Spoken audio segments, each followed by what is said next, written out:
Good evening and welcome to the channel's studios here in London with your international news around the world in 5. Officials say a Palestinian man was shot dead as dozens of Israeli settlers attacked a village in the north of the occupied West Bank overnight, setting fire to houses and cars.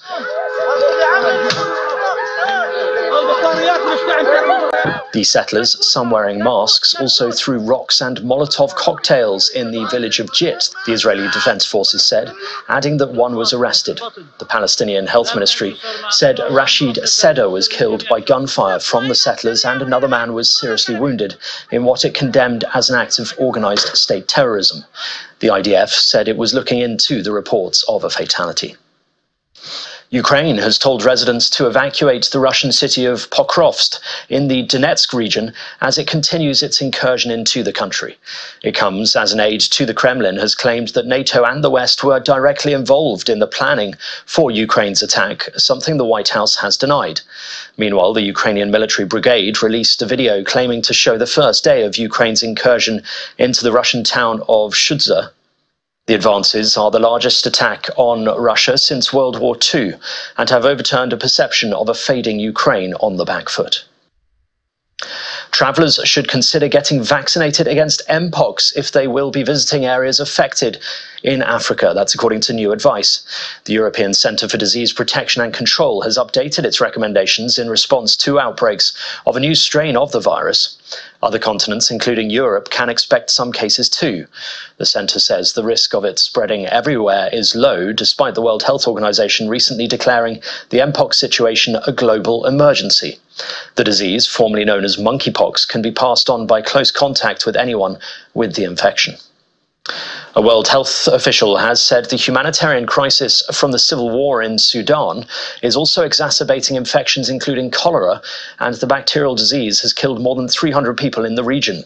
Margaret Harris said that 11,327 cholera cases with 316 deaths had been reported, and that dengue fever and meningitis infections were also on the rise.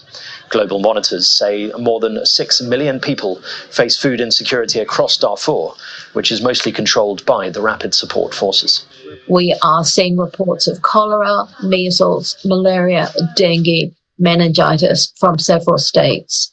So far, we've had 11,327 cholera cases reported from 12 states with 316 deaths. Now, the reporting is slow, so we expect that there is more than that, but that's what we've had reported.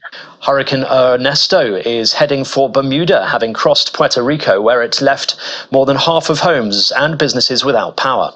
With wind gusts of up to 100 miles per hour, Ernesto has now strengthened to a Category 2 hurricane.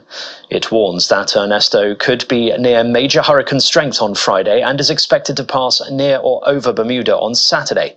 A dangerous storm surge with large and destructive waves and significant coastal flooding are expected.